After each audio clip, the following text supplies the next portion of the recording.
Exactly. Fox and Friends starts right now. And we start with a Fox News alert. Israel and Iran trading fire overnight, testing the already fragile ceasefire with the most strikes we have seen in months.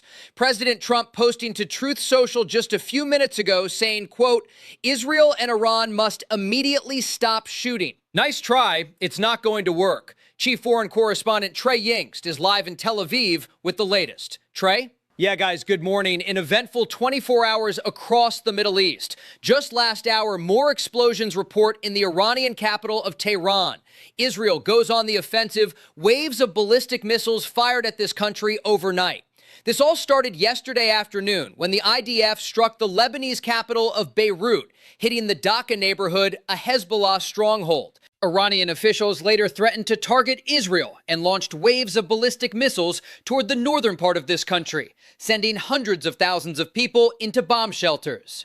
Now, as those missiles were soaring through the skies of Israel, I was on the phone with President Trump, getting his reaction. He said what I would suggest to Iran: you shot your missiles. That's enough. Get back to the table and make a deal. Israel later launched a series of airstrikes against central and western Iran, going after military targets and air defense systems there. They later hit a petrochemical plant in the western part of Iran.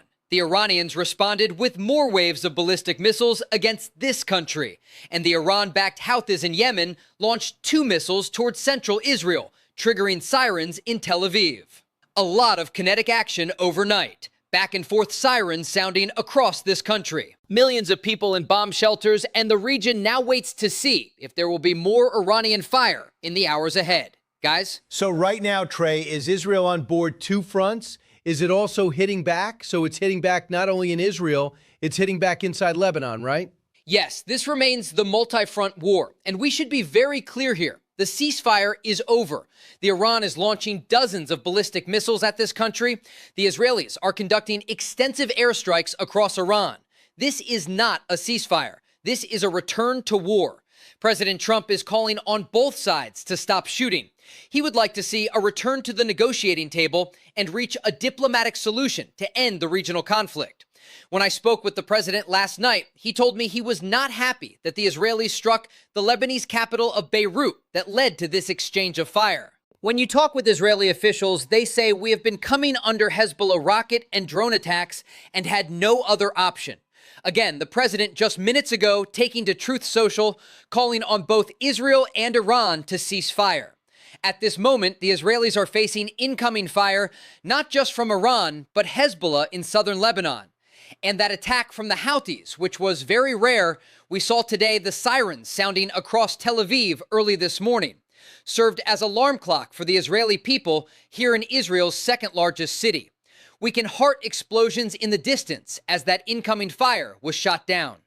Trey, do you get the impression, I understand the goal of peace and admirable that the president is trying to accomplish that, since now that they have returned to the offensive campaign, it's only a matter of time before the United States has to respond as well. I mean, we do joint operations with Israel. Now that Iran is back in the game, and not just Hezbollah, we're pretty much doomed to be in the fight as well, right?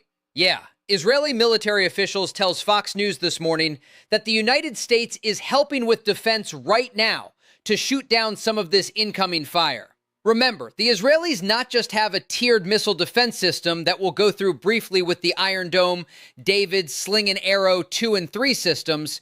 They have the U.S.-supplied Patriot and VAT systems help shut down the fire here and in neighboring Jordan and regional countries that have U.S. systems. Right now, the Israelis are the ones conducting the airstrikes against Iran. The United States is not involved, according to our reporting at this hour. Now, certainly this could escalate. Iranian officials are already threatening to expand their missile strikes across the region and target critical energy infrastructure in the Gulf. Now, if that happens, you may see more direct involvement from U.S. Central Command and those U.S. forces that are spread throughout the region. Remember, more than 50,000 U.S. service members, along with destroyers and U.S. aircraft carriers, prepared if President Trump doesn't order those strikes. Again, the latest thinking that we have, President just on Truth Social, is he calling on Israel and Iran to stop firing at each other.